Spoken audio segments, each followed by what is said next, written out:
Réjeanne est une comédienne française, née le 8 juin 1856 à Paris, où elle est morte le 14 juin 1920. Elle fut l'une des comédiennes françaises les plus populaires au début du XXe siècle aux côtés de Sarah Bernhardt.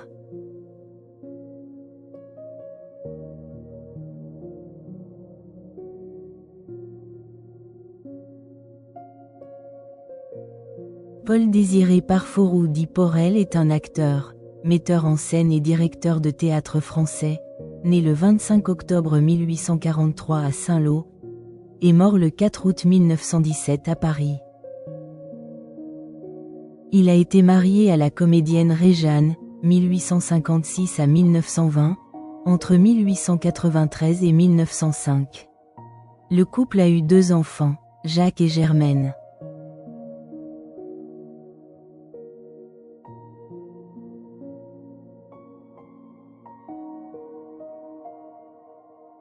Jacqueline Porel est une actrice française, née le 14 octobre 1918 à Divonne-les-Bains, et morte le 29 avril 2012 à Boulogne-Billancourt. Présente au théâtre et dans une vingtaine de films de 1935 à 1977, elle a aussi été active dans le doublage. Jacqueline Porel naît sous le nom d'état civil de Jacqueline Renée Parfourou Porel, le 14 octobre 1918 à Divonne-les-Bains de l'écrivain Jacques Porel, 1893 à 1982, et d'Anne-Marie Duval, 1890 à 1935.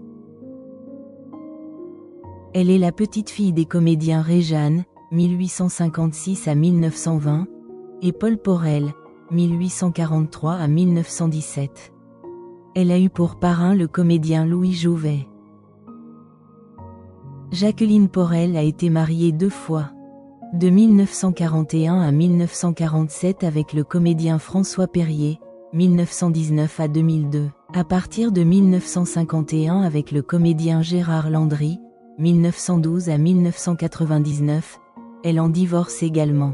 Elle a été la mère de 4 enfants. Le photographe Jean-Marie Perrier, né en 1940, fils naturel du chanteur Henri Salvador, 1917 à 2008, mais reconnu à la naissance par son premier mari, François Perrier. Le cinéaste Jean-Pierre Perrier, né en 1943, mort par suicide en 1966, et la journaliste Anne-Marie Perrier, née en 1945, enfant de François Perrier. Le comédien Marc Porel, né en 1949, mort d'une overdose en 1983, fils de Gérard Landry. Bérengère, Madeleine, Jacqueline Marié de la Gatinerie, dite Bérengère de la Gatinerie est une actrice française, fille de Marc Porel, née le 5 avril 1968 à Paris et morte le 29 mars 1991 à Sceaux. Elle a interprété, enfant, l'un des rôles principaux du film Trocadéro Bleu Citron, sorti en 1978. Elle meurt d'un choc malencontreux à la tête peu avant ses 23 ans. Sa petite fille, mentionnée sur la tombe, a été transférée en 2006 dans le caveau de la famille Lacoste au cimetière ancien de Vincennes. François Pilu, dit François Perrier, est un acteur français, né le 10 novembre 1919 dans le 16e arrondissement de Paris et mort le 28 juin 2002 dans le 8e arrondissement de Paris.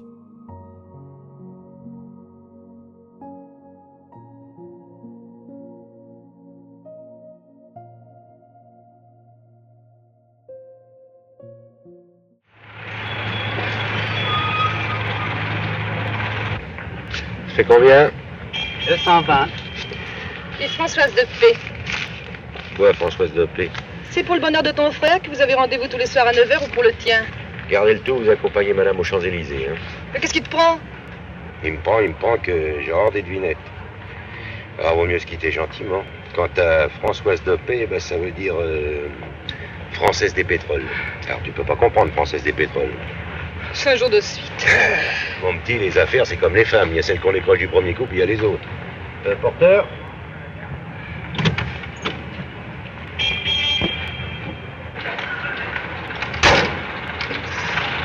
Paysan!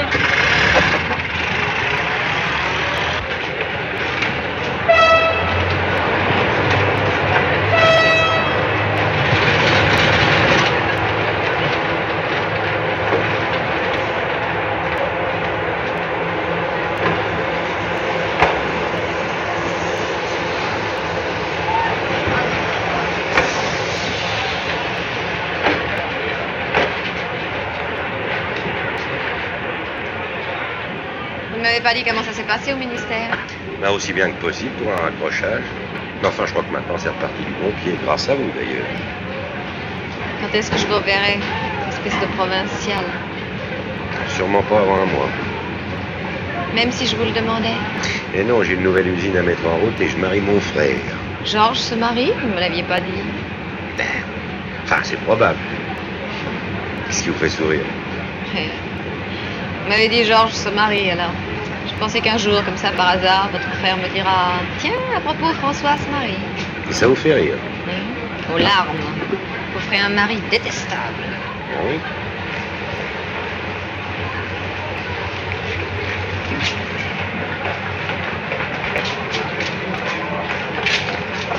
Relève ta voilette. Mais je... Relève ta voilette, je te dis, tu vas me faire manquer mon train. Pas devant tout ce monde, François. Je vais me gêner, tiens. Vous êtes menteur, vous êtes un affreux provincial. Lyon, Voiron, Grenoble, en voiture, s'il vous plaît. Dites si vous avez un moment passé un coup de fil rue Saint-Dominique, parce qu'il s'agit tout de même de 100 000 paires de godasses, hein. Et puis, télégraphiez-moi, et si ça en vaut la peine, je reviendrai. Au revoir.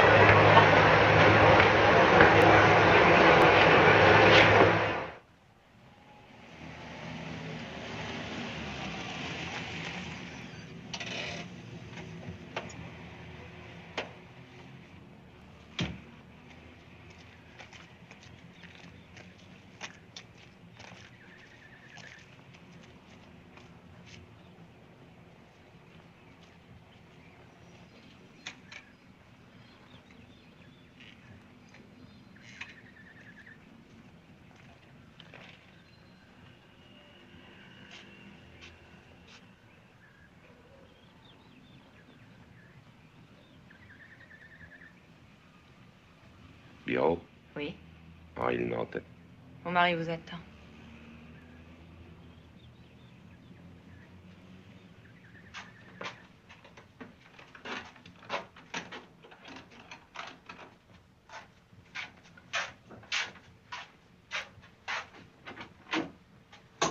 Louis!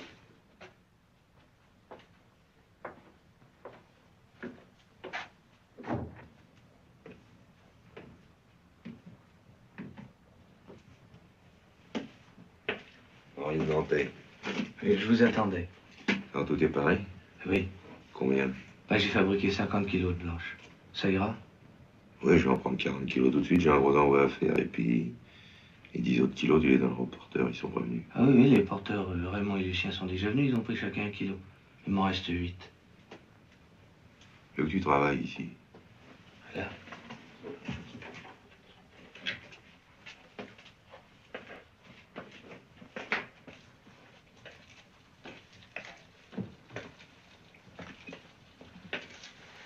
Dis donc, à propos de porteurs, tu sais qu'ils n'ont pas le droit de transporter plus d'1 kilo à la fois, hein?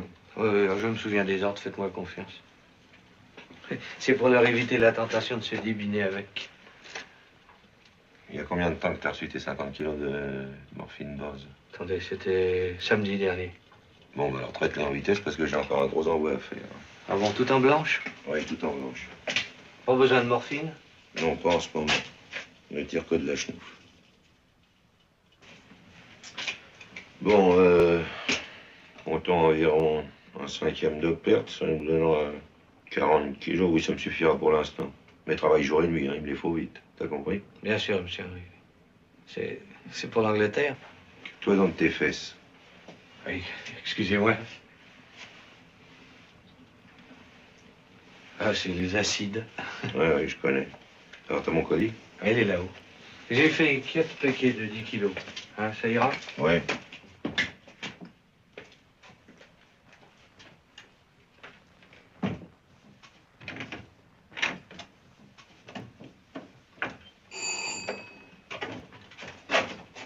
Ah, c'est un porteur, sans doute. C'est Marcel. Bah, ouvrez-lui.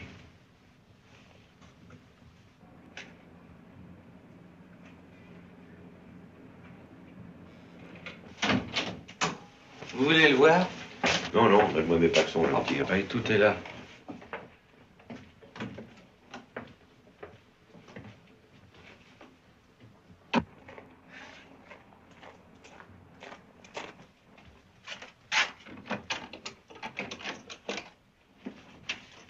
Salut. Ton deuxième kilo est prêt. Une seconde. Faites marrer, tiens. Pourquoi pas plus d'1 kilo à la fois? Ça éviterait les voyages. J'en ai plein les cannes, moi, de pédaler. J'obéis aux ordres.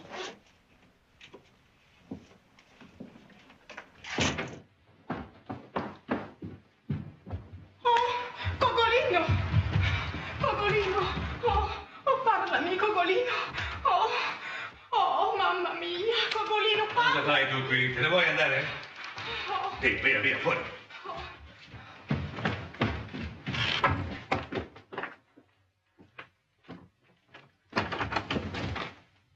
Rinaldo! On ferme le cadavre de ces deux imbéciles dans des sacs lestés de pavés. Et qu'on les jette dans la Seine au plus tôt. Vas-y. Ne restons pas ici. Il vaut mieux pas ébruiter cet incident.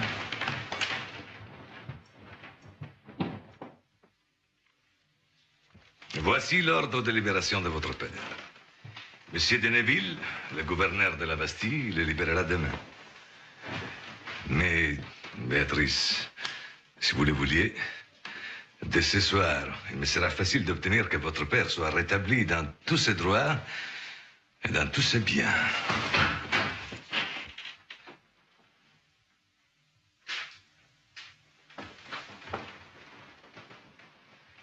Il me semble que cet entretien n'a que trop duré. Sortez, mademoiselle.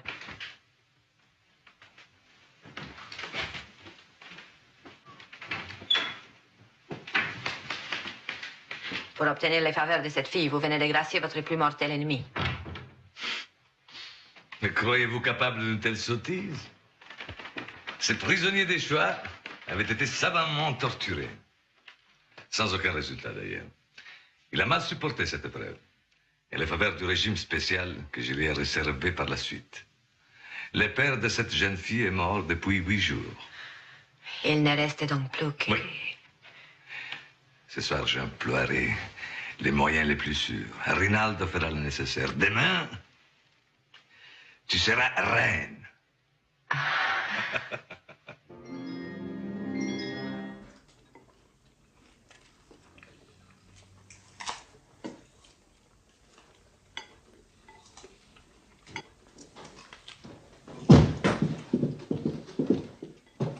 Bonjour.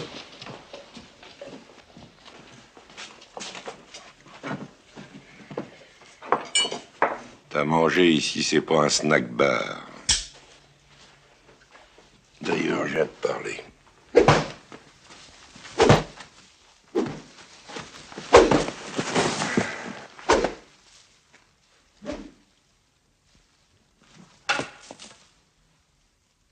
Tu connais ça? Fais pas ça!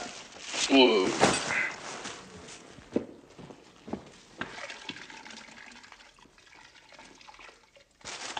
Ouvre le petit salaud, là. T'as voulu faire l'école vétérinaire, t'as voulu faire ton droit, puis après t'as voulu faire les beaux-arts. Et finalement, tout ça se termine comme barman sur un bateau pour faire le trafic de drogue. T'as pas honte. Tu comprends pas. Tu comprends rien. Oh si, je comprends même très bien, les temps sont changés. Et moi, je t'interdis de faire toutes tes petites saloperies sur mes terres, parce qu'ici, rien n'est changé. Il y en avait pour 200 millions là-dedans. Maintenant, ils vont me tuer. Personne te tuera, t'es chez moi. Vraiment. Vraiment.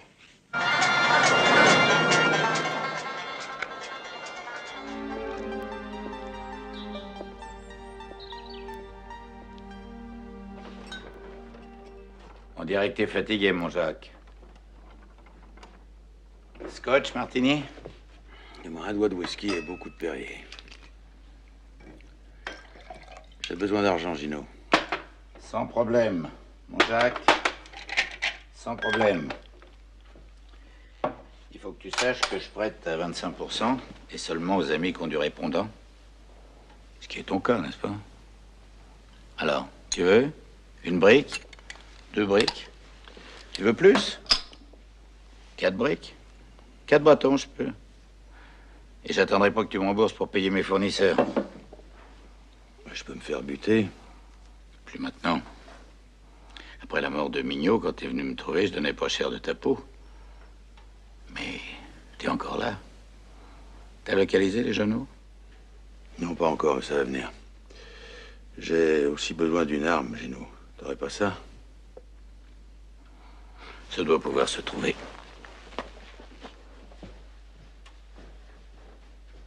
Gino, Oui? t'as changé depuis la dernière fois. Ah, bien sûr. La dernière fois, tu me portais avec des emmerdes. Maintenant, tu vas me faire gagner de l'argent. Je marche plus qu'à ça, Jacques. Je te l'ai dit.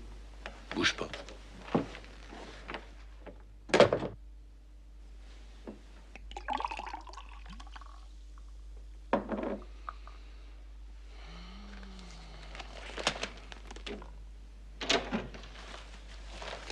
Voilà.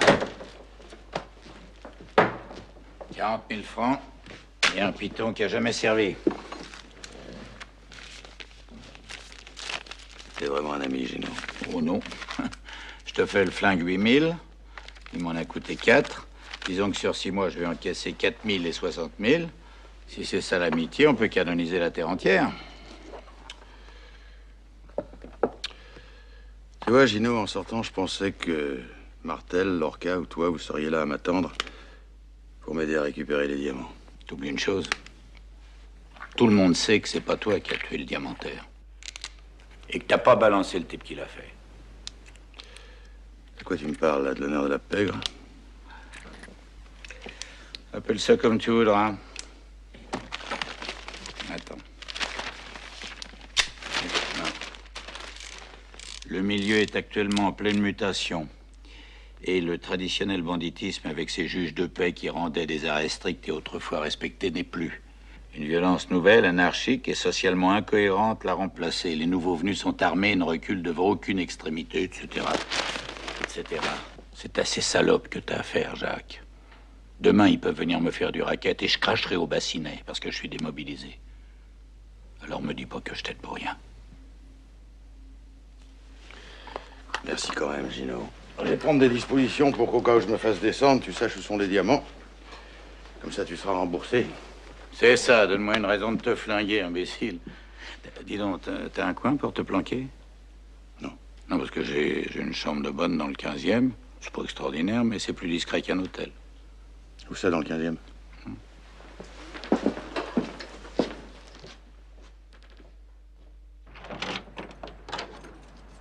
Voilà, c'est là, mon grand.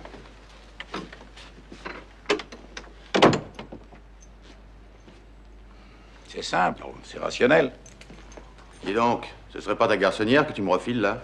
Enfin, disons que c'est un endroit qui me rend quelques petits services. 5 000 francs par jour, plus le téléphone. Ici, tu seras tranquille. T'es chez toi. Ah oui, évidemment, le lit n'est pas garni, mais ça peut s'arranger. Tu me dis? Une jolie fille, 22 ans, fraîche, gentille. T'as qu'à m'appeler. Personnellement, je dis toujours qu'une gentille fille, ça vaut tous les calmants sur le marché. Et combien pour la gentille fille? Pour 1500, elle passe la nuit. Ok. Dis-lui d'être ici à 10 heures. Comment elle s'appelle? Dolores. Ciao.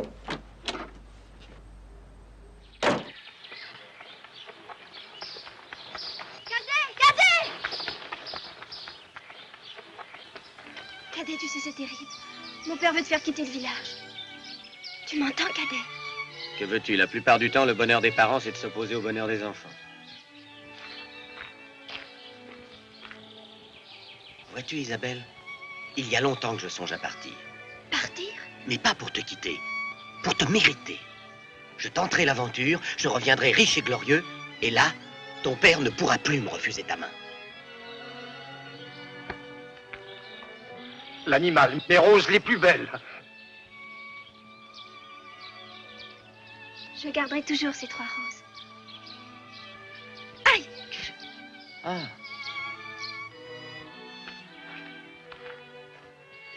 Toi, conserve ce médaillon sur ton cœur. Il me donnera du courage. Je te promets de revenir bien vite. N'oublie jamais cette promesse. Je t'attendrai toute ma vie. Plutôt mourir que d'épouser un autre homme.